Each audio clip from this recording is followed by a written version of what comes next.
I'm Rick Sammons, Managing Director of World Economic Forum, and I'm privileged to be here as the facilitator of this U.S.-China Trade Outlook issue briefing, which is being held here in our media village.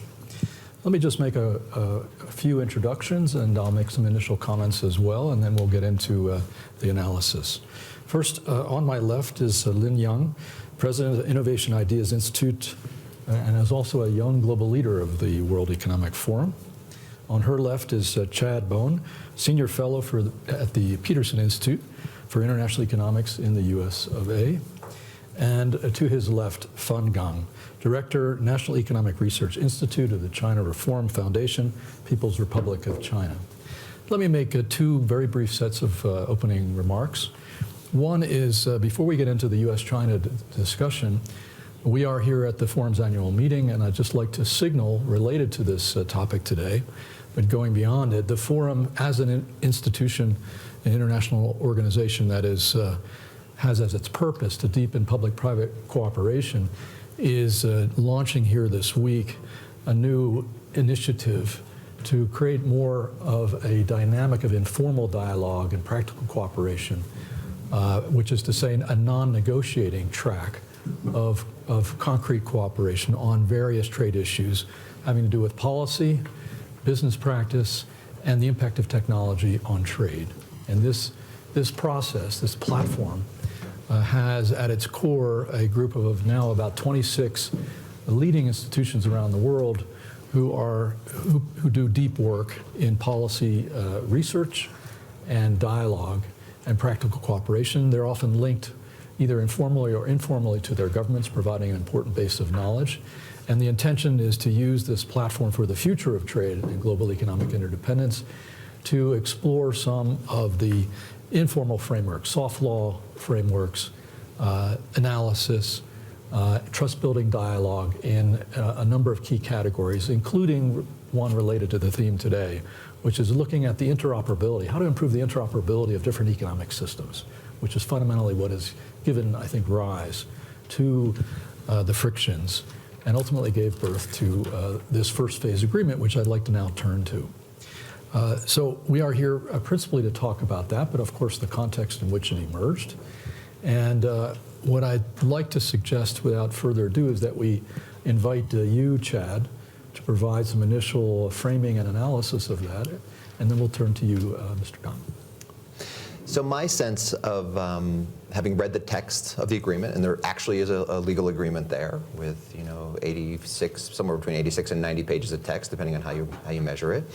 There are some new elements in the agreement on the legal side, on the rules side. There's increased protections for intellectual property rights holders. So one of the big concerns throughout this whole process has been the theft of American companies' intellectual property, the forced transfer of technology. And the Chinese have agreed to make improvements there. Some of those are changing elements of their domestic law, changing how they do administrative licensing and better protecting the business proprietary information, the trade secrets of companies that are undergoing those processes. So I think those are good news. There's other elements in there that China has agreed to recognize the food safety of certain American products that have been held up for years. So things like American beef and poultry that have been a long-standing irritants there. So along that dimension, there's significant progress. But there's also a lot that's not in this deal. Obviously, the big issue when it comes to differing economic systems, there's nothing in the deal on industrial subsidies in Chinese state-owned enterprises, and we know that's a big area of concern between the two. The deal mostly doesn't deal with all of the tariffs that had been put in place over the trade war. So, remaining in place are U.S. tariffs on $360 billion worth of imports coming in from China. Still in place are China's retaliatory tariffs on over 50% of American exports to China. Now, at the same time, the big headline part of this deal that everybody would have heard about and what the president clearly likes to trumpet is China's commitment to buy $200 billion more of American exports over the next 2 years. $200 billion worth of American exports. I say that 2 or 3 times. The president said yesterday could be $300 billion, just because that's an extraordinarily large number. And when you start to look at the data on that, it looks like an incredibly unrealistic number in terms of the sheer macroeconomic forces that are at play in the global marketplace. So I think there are limitations of this deal, whether we think it's actually going to stick or not. And so I guess to conclude the sort of introduction of the deal, this was clearly from the American side a political deal. The president has now sort of entered into campaign mode, and it would be easier to campaign on having achieved a deal with China, regardless of what the merits of the deal might necessarily be, and to be able to go around as you travel around the United States saying, I've got China to agree to buy $200 billion worth of additional American stuff. That's partly going to be what's is part of his platform going forward. So I think this was a political deal, but that being said, it is a truce. It is something to build from, but it also doesn't really tackle most of the major systemic issues that are there in the long-term U.S.-China relationship on trade. Can I just put you on that last point a little bit? So one of the elements of the agreement is indeed one that addresses intellectual property rights protection. And that, by most accounts, is a fundamental issue. How do you assess the significance of that element of the agreement? So when you talk to the lawyers on this, and I'm an economist, not a lawyer, they will say that this does look like a lot of improvements from the Chinese side. But it's mainly going to be reforms to China's domestic legal system for how they actually improve these protections, and whether or not they choose to do so, and whether or not they choose to do so in an even-handed manner. Now, I think it's also in China's best interest to do these kinds of things. Over time, as China develops, it wants to improve its own intellectual property rights regime to encourage its own domestic innovation. So I think there are forces that are going to make China want to do this for its own sake, and not just because President Trump says that it should do so. I guess one other thing that I should mention that was part of the agreement that is on the positive side is there was some additional market access in financial services. So China has also agreed to open up to the banking sector, the insurance sector, electronic payments. So think of American Express and MasterCard and Visa, and these have been long-standing asks or requests of the United States as well. Things that China has tacitly started to do on its own. But what this agreement does is it kind of locks in some of those commitments on an actual time frame where we could actually start to see them arriving in practice. Okay, Fan Gang, please offer your analysis. Okay, thank you. We have agreement that is better than none. It really, I can say, improve the uncertainty problem caused by this trade war. At least now we have agreement, and now we know in the next couple of months or maybe a year or 2 years, there's no additional tariff, on the Chinese goods. And some investment may now can go. But on the trade issue, I have two problems with the agreement. Number one, this is still not changed the trade pattern. What the trade pattern? Now China allowed to buy primary goods, soybean, beef, the natural gas. This is something from developing country. America is the most technologically advanced country, but it's not sell the comparative advantage goods, but sell this. This is not sustainable, I would say. You say how much to buy, how much we buy, this kind of things. And also this, if we buy all this stuff from the United States, then other developing countries will have the problem, for their trade. This is number one issue. And secondly, you mentioned definitely there's in this agreement there's a stuff of institutional change, policy change, legal issues. That's all fine. That's something we expected for our trade agreement. But for the number of purchasing from one country to another country, between the two countries, I think this will raise the issue of market, trade, of market mechanism. I think the EU and Japan, they all raised the question about this. How we a two-country by country force, I mean by the government forces now set up the deal how much to buy, not determined by the market mechanism. That's really the issue. This is, as you said, very political. You only can imagine that. Well, this is what covered by this agreement. Then we need to think about what not covered by this agreement. Technology issue. I mean, decoupling effort. The supply chain. All this issue will continue. So that's most trouble things. So trade war is not actually bad for trade. The trade war is about economy, about technology, and that has not been changed by this agreement. And the last but not the least, about the uncertainty, still quite a lot of there. When will start the second phase 2? We don't know. When some agreement will, revoke or something, we don't know either. So that will very much depend on the political process of the U.S. domestic politics. Anyway, so there's good thing there, and that's also good for China's further development and reform. That's really the pushing. A lot of things we're doing. Chinese are, after the start of the trade war, China announced a lot of the policy changes, and I believe, as you said, the intellectual property rights issue will be improved, not only for the U.S. but for Chinese domestic sake. But a lot of issues are still there. Okay. And as you mentioned, one of those issues still open is with respect to technology. And so why don't we turn to you now and give your perspective, which is more of an on-the-ground, in-the-market perspective, on that gap in this agreement, which is on the technology side. What do you see going forward in this area? Great. Yeah. First of all, I totally agree with our U.S. and China economists.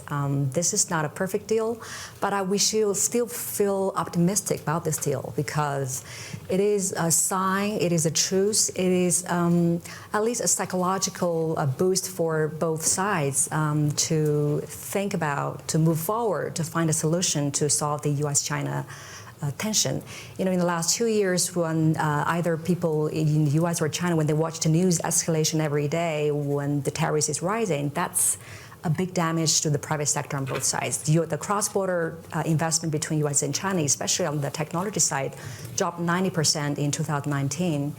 A lot of the business on both sides are halting. They don't know what to do next. Everybody's watching. So this at least is a sign that the government is trying to find a solution. So we should feel optimistic, but remain cool-headed. As we have talked about, it is it's a top-down message, and I think I think there is another good sign is even during the last 2 years, and the government has uncertainties in talking with each other, we still see a lot of bottom-up exchanges and dialogues, in China, in Beijing, in New York, in San Francisco. People are private sector or nonprofit sector are still talking to each other, trying to find a dialogue. And the core issue, as I said, the technology rivalry. The phase 1 deal touched a little bit on intellectual property right, but the technology economic rivalry is still a very uncertain issue. I think in the next month or two, U.S. will release new policy regarding expanding the power of CFIUS to review the Chinese investment in the U.S., especially in the technology sector. So that is the fundamental interest of competition between U.S. and China. And I think in this new era, the new technology will make this issue even more intense because China's rise really benefited from the global trade, globalization, and more because of the emergence of the internet. So internet boosted democratization of information, and also, especially during the mobile internet age, China benefited greatly by leveraging its 1.4 billion people, and the internet revolution really revolutionized many industries. And the new era of AI, IoT, 5G will actually even more boost the national competitiveness and productivity of the country, of each country. So that's why this new era of technology is becoming more important for geopolitics. And think about so China right now, the national companies are already very competitive technologically, although US is still leading in advanced technology research, but China is very aggressive on application. So the AI, IoT, 5G will more apply to the industries. And imagine all the manufacturing facilities in China will adopt IoT or will be automated through AI and analytics, and how that will boost the country to grow even further. So that is why I think U.S. right now is trying to localize the supply chain in U.S. That's actually also possible because AI, IoT, and 5G actually will democratize the labor cost. And that will actually potentially will bring a lot of manufacturing jobs back to the U.S. So I think that will be very interesting dynamics for the next phase of competition between the two countries. On the one hand, China has a lot of use cases for industrial application for technology. On the other hand, U.S. will, kind of be more competitive by, the labor costs have a level playing field. So we'll see what will happen in the next phase of the dialogue. I think U.S. Policymakers is fully aware of this, how to play the art of competition and cooperation between U.S. and China, because competition right now, protectionism is a natural reaction to competition. Everybody's trying to protect its economy from competition, but in the interconnectedness of trade and technology, you don't want to play out of the global innovation ecosystem yourself, even if you're protecting too much. May I ask you a question? You just mentioned that we'll see what's going to happen with respect to technology. May I ask you, since you operate in this space in terms of your activity in business, but also you operate in the U.S., so you sort of see both worlds. How would you like to see this issue be resolved or play out? Well, I think U.S. and China definitely have to find a new framework to work together. Mm-hmm. It has been a cooperative relationship in the last 10 years, right? Mostly U.S. as a developed economy, engaging China as a more emerging economy. But now China is growing very fast and is becoming, it's not there yet, but it's becoming a challenger for U.S. economy. I think there's definitely more competitive tone between the U.S. and China. I think healthy competition is great for everyone, but there still have to find a mutual interest for both sides to work with each other. Okay. Let me just continue on that point a bit, and just to sharpen the point somewhat. How would you, gentlemen, like to see this second phase play out in the following respect? There are issues with respect to subsidies, with respect to investment rules, and the sheer treatment of technology. What would be your preferred pathway to a resolution of these issues? Starting with you, Chen. So I think one of the weaknesses of the Trump administration's approach in addressing the concerns with China over industrial subsidies, state-owned enterprise, and those types of concerns is how it has gone at it alone. And the impact that excessive subsidization, overcapacity are going to have is not just limited to things going on in the United States. It's also impacting Europe and Japan and essentially the market-oriented economies of everyone around the world. So my preferred approach would be to actually team up with the core group of countries that sort of shared that perspective. And there is a minor behind-the-scenes path which this is taking place. This is a trilateral initiative between the United States, the EU, and Japan, in which they also, last week, it was buried under the news of the Phase 1 agreement, but on the day before, on Tuesday, they released some text about what potentially some new rules on subsidies might be. They're trying to work those out between the three of themselves initially first. The idea hopefully being that once they have identified the set of core concepts that they could agree on, to then bring it to China collectively as a constructive approach and say, look, these are our main areas of concern that we have with your system of subsidization. And in order for us to get along over the long term in a rules-based system, these are what the new rules would need to be. So that would actually be my preferred approach to deal with kind of these bigger and systemic issues. I'm not sure we're quite there. I was heartened by the release of that text next week. We'll see if on the American side at least there's actually the political will to push forward on this tax. But I think over the long term, that is the approach that's ultimately going to be required to achieve sort of a sustainable peace in this area. Dr. Fong? I think we need to be realistic about the relationship between two countries. U.S. now is not only have the dispute on trade with, and on some issues like subsidy, like property rights, but fundamentally, this about geopolitics.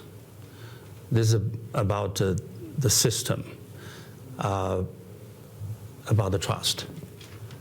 I think the effort of decoupling are still going to be there for a while to contain China's growth. That kind of effort, that kind of idea will be there for a while. So I do not see the second phase will be more cooperation.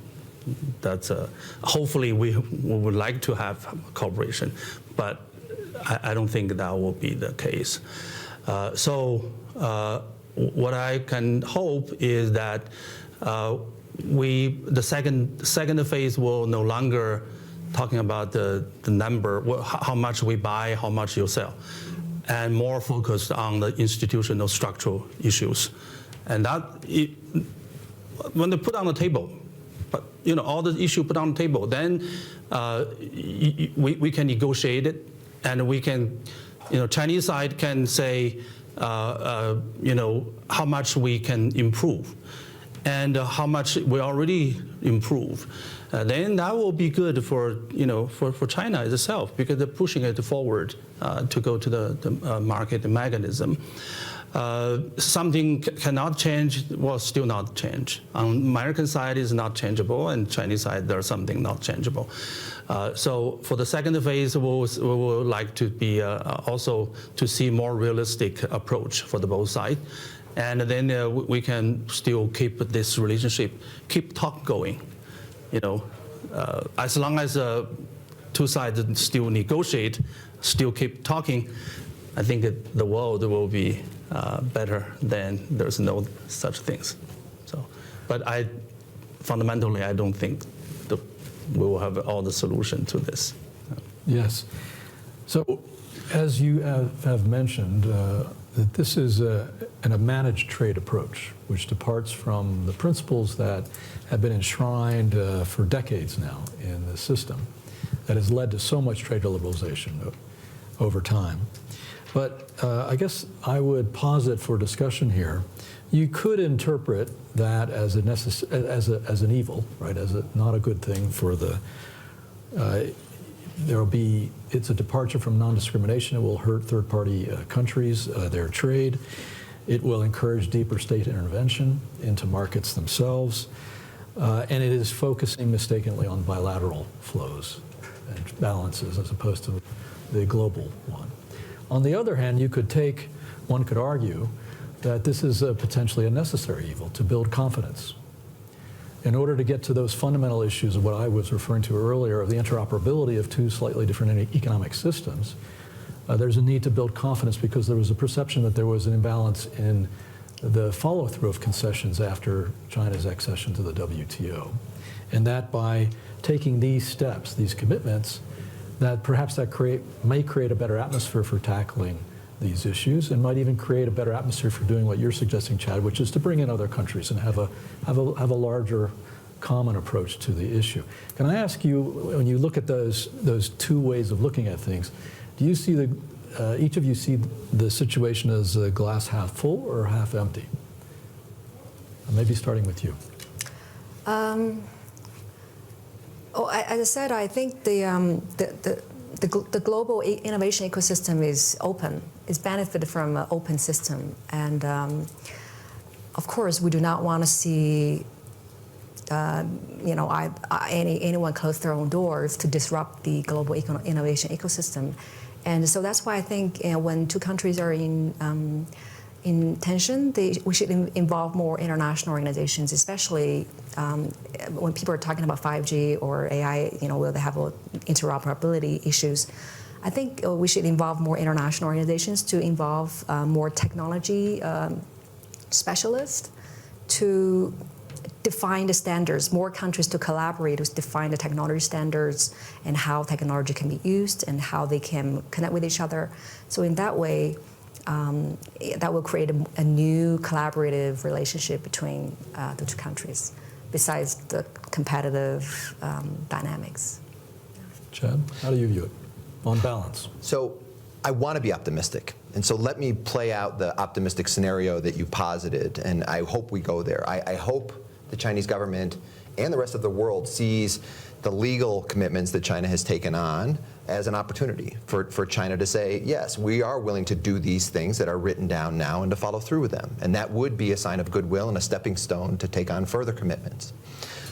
Chinese government to this big question of, in order to meet these big purchasing requirements that are in the deal, will they just simply shift trade away from third countries, which is what third countries are very, very worried about? Stop buying soybeans from Brazil, stop buying industrial machinery from Germany, right?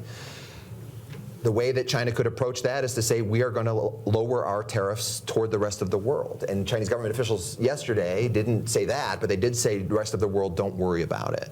There's some evidence that they might do that. Throughout the trade war, they have been lowering their tariffs toward the rest of the world. China already done some. Has already done this. So it's possible. I want to be optimistic. And so there is a path there to be able to use this as a trust-building exercise, to be able to start afresh and deal with these more systemic issues. I want to be optimistic, yes. I can be optimistic as well.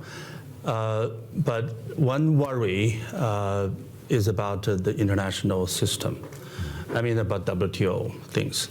Now people are talking about, the U.S. talk about, they want to drop the developing country status. They want to have a more limit on that. Developing countries need this. China had the benefit from that, and developing country need it. And some developing countries maybe need a longer time. China have 15 years of graduation, but other countries may need more time. Mm-hmm. Of course, change should be done. I mean, you can expect it. This international system can be changed, and more people will ask that. For example, we need more peer review. We need a more sanction. Say, if you are not, meet your commitment, you will be punished. So that's kind of things I can, expect it. However, if you drop the whole things about developing country status, or you limit it too short and too little, and that will be the bad news for a lot of developing country. I mean, they really are not able to compete that, directly with the multinationals. So from that point of view, I would say we would like to welcome more parties to join this discussion and to figure out what the better international trade system would be. Yeah, it needs a political wisdom on both sides, the leaders to play the art of competition, cooperation very well. Well, that's a nice, surprisingly optimistic note, given where we started this discussion, to end on. And let me just say that what also might be beneficial, and this is where this platform here, public-private dialogue and cooperation, could also help, and the institutions that are part of the forum's new platform on the future of trade expressed an interest in this being one of 3 or 4 areas that they'd like to focus on, is some thinking and research on what might be some possible ideas or new approaches to improving the interoperability on some of these key issues, and to actually have direct dialogue among stakeholders in both countries and the international economy more generally. So we stand as well prepared to be of some a modest assistance on this, because this is a fundamental challenge for the world economy going forward. It's not just a bilateral issue, it's something that the entire international economy has a major stake in a positive resolution. So with that, let me thank our very distinguished and thoughtful panelists, and thank you for participating in the session. With that, the session is closed. Thank you. Thank you.